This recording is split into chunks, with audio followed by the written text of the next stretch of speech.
So today I want to go over an updated version of my Storm Strike Druid build that is one of the strongest boss farming builds in the game. It's so incredibly strong that you can basically just use one button and farm pretty much any boss in the game. This includes being able to pretty easily farm Torment 12 Mephisto, being able to go defeat Torment 12 Lilith to get your season journey completion, and every other Torment 12 ladder boss is just completely face roll with this build. Now this build will obviously be able to do a lot of other content in the game, but it is a bit more focused on boss farming just because it's so absurdly strong at it. So we can start off with our Talisman. Now you don't need a mythic seal, just get a 6 charm seal with good rolls on it. I would definitely recommend getting critical strike chance as high as you can on your seal because that is just the highest weighted stat you could possibly get. And we are going to be using a 5 stat of Storm Shepherd, and we're going to be using 1 unique charm. Now let's start off with our unique charm. This is going to be the Blood Mad Isle. So you are always berserking, but take 200% increased damage as burning over 8 seconds. So at a baseline, you're always berserking, which means you have a 25% increase in multiplicative damage and a 15% increase to your movement speed. But any damage you take is essentially doubled, but it's also given to you as a dot over 8 seconds. But while burning, which means you've taken any amount of damage, so you have the dot that's burning you for 8 seconds, you will then get an additional 100% increased multiplicative damage. So that's on top of the 25% you already have for berserking. So just through this 1 unique charm, we have 125% multiplicative damage increase, and the doubling of the damage is actually not a big deal because we're so tanky, and it actually helps in certain situations because you're not taking like lethal damage in a singular hit, because any damage you take is doubled but then given to you over 8 seconds, so you actually die a lot less, because now in Diablo 4 you usually die to one-shots or big spikes of damage, and because we have constant shielding, we can use potions, we actually can survive a lot easier even though we're taking double damage. So you also want to make sure to take some amount of damage whenever you're in combat. So like against bosses, I could dodge pretty much all the boss mechanics in the time it takes me to kill them, but you usually want to try to get hit by something so you'll get this massive damage increase. Then we are using Storm Shepherd. So the 2 set is Storm Skills no longer cost Spirit, which will actually help in this version of the build, but Storm Skills will now consume all of your Spirit to give you a damage boost, which is 0.5 per Spirit consumed for 2 seconds, up to 40%, but these additional bonuses can stack, they just don't refresh. So essentially, if I use a skill and it drains 80 Spirit, I will get the max 40% damage increase, but if I regen quick enough and use another skill that costs another 80 Spirit, I will then have 80% multiplicative damage, just the duration of the first one won't replenish. This is actually a big way in which the damage of this scales so heavily. You'll see as you're doing bosses, even though you do crazy damage right at the start, your damage just keeps ramping because of how much Spirit we generate and dump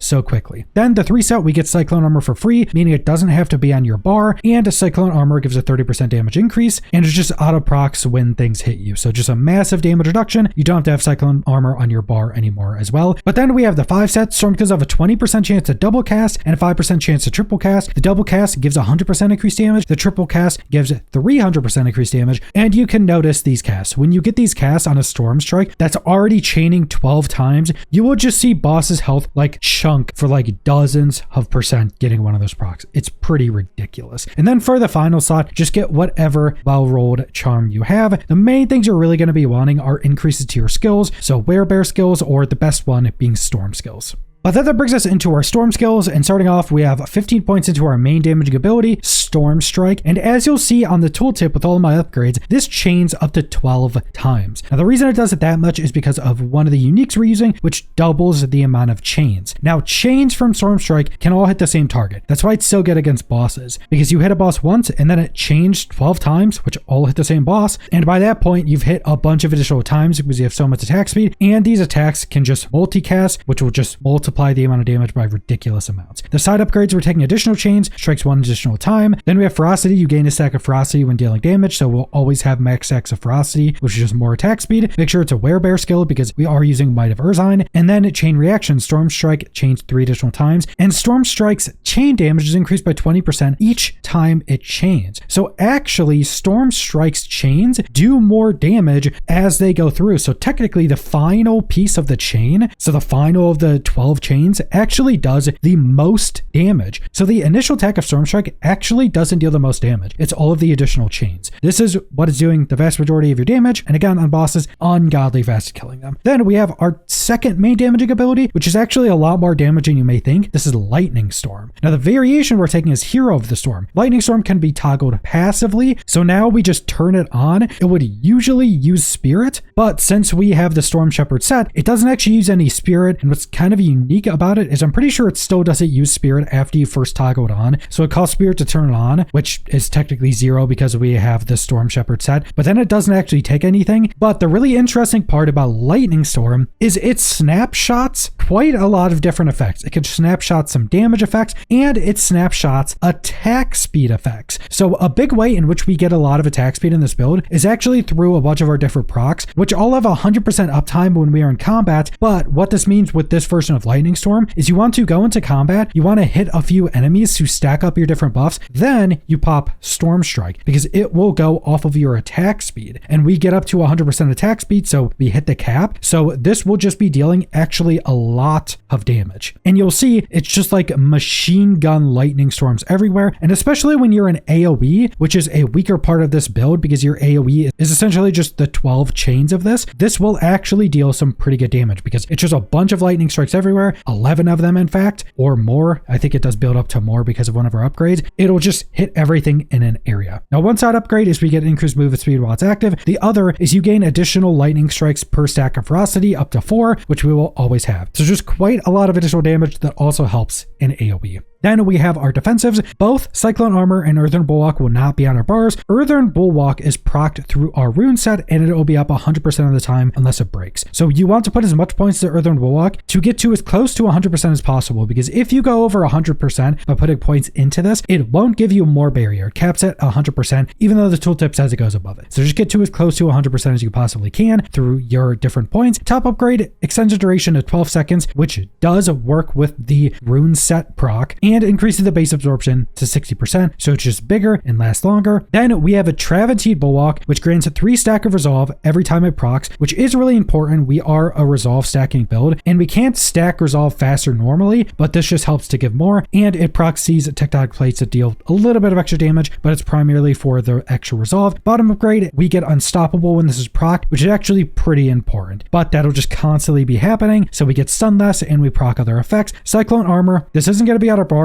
All this is used for is the bonus to all resistances. Bottom upgrade gives more bonus to all resist. The variation just increases its bonuses. So almost 100% bonus to all resist. That's all we're using it for, and it's not on your bar, so you don't worry about it. Then we have Debilitating Roar, just another defensive, gives a massive damage reduction to enemies around us, so they hit us less hard. Increased duration increases its duration more while fortified, will always be fortified. Increases our max life by 30% when we use it. And then a Booming Roar just increases its duration and effects. You just want to upgrade this until you can have close to 100%. So it's close to 100% uptime, a really big damage reduction, makes us much more tanky. Then we're using 2 companion skills that are going to be on our bars. There's 2 reasons for this. Some of the buffs we get, and this is how we also proc Earthen Bulwark through our rune set. We have the rune where we have a certain amount of companions, and that'll give us Offering every 5 seconds. That'll proc Earthen Bulwark every 5 seconds. So we're putting 1 point into wolves. So the main reason we're taking this is attack speed. When your wolves critically strike, which their crit is based off our crit, we will get 40% attack speed for 10 seconds. Keep in mind, attack speed is capped at 100%. So 40% of our attack speed cap is only through our wolves, and we have 100% crit or close to it, so they will just get this instantly. And the reason it's 40% is through the hunt variant. All wolves upgrades are increased to 100%. This is normally 20. Now it's 40. 40% of our attack speed cap is through 3 skill points. Incredibly strong. Then we have Poison Creeper.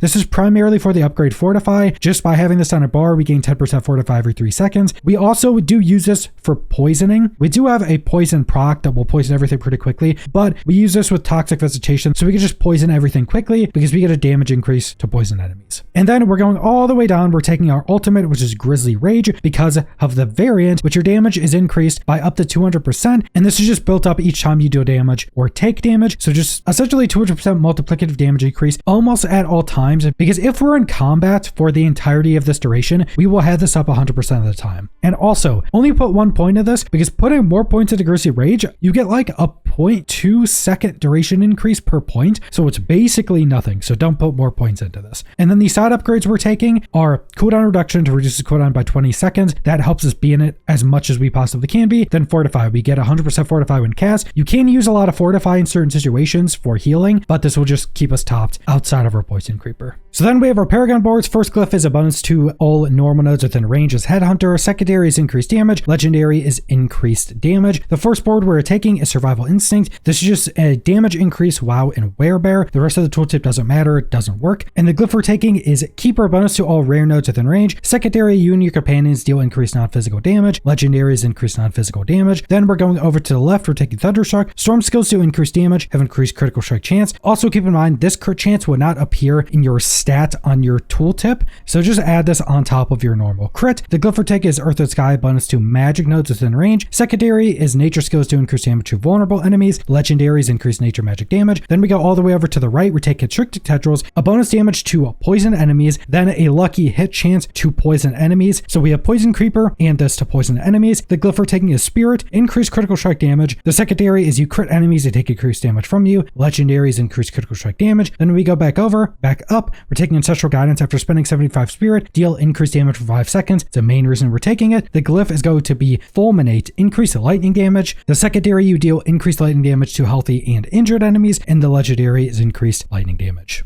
Then for our Spirit Boons, we're taking Wariness to take reduced damage from Elite for some tankiness. We're taking Avery Wraith for increased critical strike damage. We're taking Calamity to extend the duration of our Grisly Rage. Then for our 2 bonuses, we are taking at the bottom because we don't really need the Iron Feather anymore for increased max life because we are so tanky in general. So now we actually get a really good combination. Calm Before the Storm, which is a lucky hit to reduce our cooldown ultimate. Now because we hit so fast a Storm Strike, and because that has a good lucky hit chance, this is how we stay in Grisly Rage 100% of the time when we're in combat. If you could just sit there and fight a boss for your entire Grisly Rage duration, it will be back up before the duration is over. That's how good Storm Strike with attack speed is mixed with Calm Before the Storm. And then the second, which is a really big increase, is a lucky hit. You have a chance to gain Ferocity, which we don't need because we have Ferocity just through Storm Strike. But the secondary is really important. Storm skills gain 15% increased cast speed while you have Ferocity. Now, cast speed is pretty unique and pretty rare to get because cast speed is now the second attack speed cap. So this used to work differently before Lord of Hatred, where there would be 2 attack speed caps, but now you have attack speed cap 1, which is just attack speed. You'll go into your stat sheet, you'll see attack speed. This is attack speed through your gear, your Paragon Boards, our attack speed from our wolves. All of that is labeled just as attack speed. But cast speed is a different cap that is essentially just attack speed again. So with this, we actually get above the normal attack speed cap. That's how I understand this to work, and pretty much everything I've seen has said that this is just another cap. So this is actually really good. We essentially could get 115% increased attack speed now. But that brings us into our gear. Let's start with our gems. In your weapons, you want lightning damage multi on your main hand and your offhand. In one of your armor pieces, you want willpower. In your jewelry, you want either all diamond for just resist all, or diamond plus a fire resistance, so a ruby. That's because all the damage we take is turned into a burning over time, which is fire, so fire resistance will help more against that. But because we're already so tanky, and because we already have such high all resist through things like our cyclone armor, that we don't really need bonus fire resist. We're already so deep into diminishing returns with resistances that going from a diamond gem to this fire resistance gave me, I think, under a 2% damage reduction to fire. So it's slightly better, but not by much. And if you use more than one fire gem, it'll probably even hit harder diminishing returns. So it's not going to make that big of a difference there. Then for our rune sets, we're going to want store offering every 0.3 seconds, cast a non-basic skill to get that offering, which will give up to 10% crit. Now this just helps us get the rest of our crit, because with wanting to get all of our attack speed cap and crit, you have a little bit of a harder time hitting both of those caps. So getting that additional 10% crit easily through a rune is pretty nice. The other set we already went over, maintain active summons. This will give you offering up to 5 summons every 5 seconds. So we get a new Earthen Bulwark every 5 seconds. And because our Earthen Bulwark duration is 12 seconds because of our upgrade, it'll be up 100% of the time until it breaks. But then that brings us into our gear, starting with our only mythic Reason Air Perdition. Just a massive damage increase. It also has crit on this, which is super nice. So just massive damage increases. Then for our uniques, we are using the most important one, which is Mighty the Urzine. Gain up to 13% damage bonus for each stack of Resolve while in Werebear. And our Storm Strike skill can be a Werebear skill, so this will be super good. We can have 58 stacks of Resolve in this build, so it's over a 700%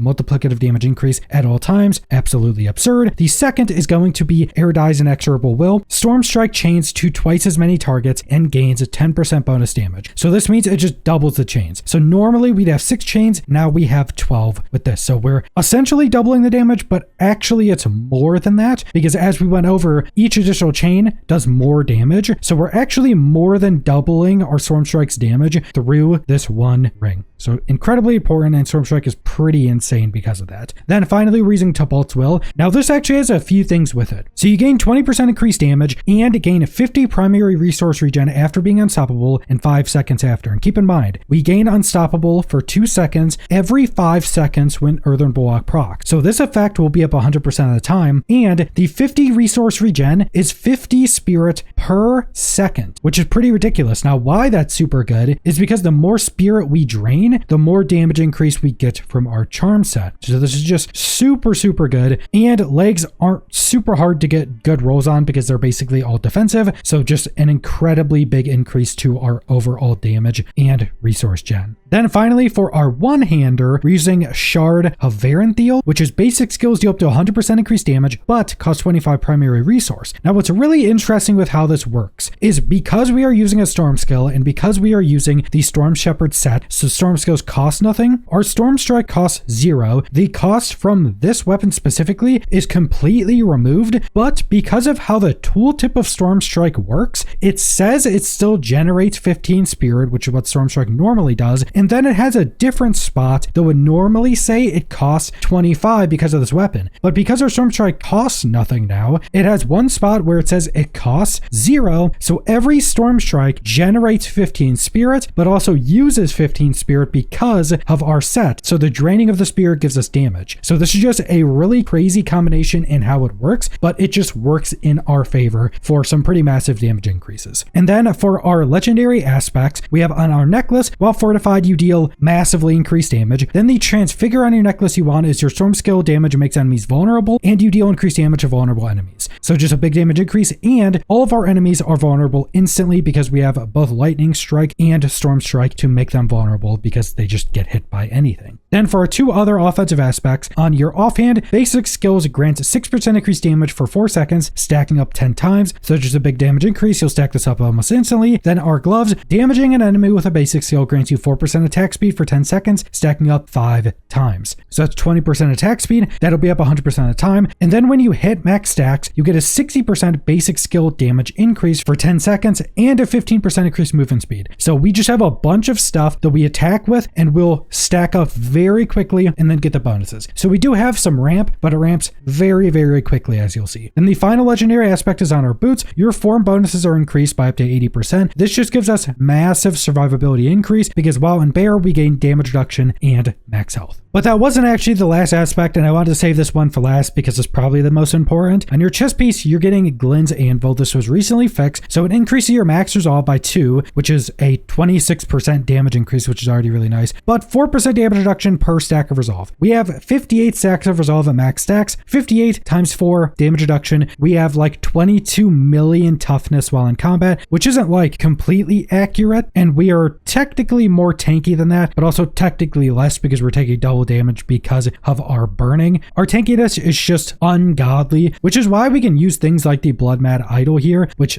essentially makes you take double damage just over a longer period of time. That's because our damage reduction is just so absurdly massive. Now, like usual, all the stats will be in the build planner, but something you really want to look out for after getting your crit damage to be close to 100% and your attack speed to be 100%. Also keep in mind our wolves give us 40% attack speed and our moonrise gives us another 20%. So you have 60% through those two things. You just need 40 additional attack speed through all of your piece of gear. But after you have that crit and attack speed, you also want to make sure as temperings on your helmet, your chest, your legs, and your necklace to be max resolve stacks. Temper those on. Make sure the temper is GA'd, and then make sure when you're masterworking to also hit the GA on these, because 12 max resolve stacks is 12 times 13, which will give you a multiplicative damage increase, but it's also 12 times 4 for damage reduction. So max resolve stacks is like one of the best stats you could possibly get because it's massive damage reduction, massive multiplicative damage increase. But that is the entirety of the build, and it is very easy to play. All you're going to do is walk up to enemies. You're going to spam Storm Strike a little bit to get all of your stacks rolling. Then you're going to Lightning Storm, which will snapshot a lot of things like your attack speed, so it'll hit super quickly. You pop a Grizzy Rage, and then you just go to town Storm Striking. You want a Debilitating Roar every time it's off cooldown as well. You can use Poison Creeper, more specifically, use it when you're starting fights. So you're going into an AoE pack, use it so they're all poison to take more damage. But then you just spam Storm Strike. Lightning Storm is a toggle, so you don't click it again. You only Grizzy Rage every like 30 seconds, and you only Debilitating Roar like 18 and 19 seconds. So you're just running around spamming Storm Strike, obliterating everything. You'll see in the footage that you just delete bosses. It makes bosses on Torment 12, even stuff like Mephisto, legitimately face roll. With how tanky we are and how good Storm Strike is for boss fighting, it's just crazy how good this build is for bossing. But that's all I want to go over, so thanks for watching.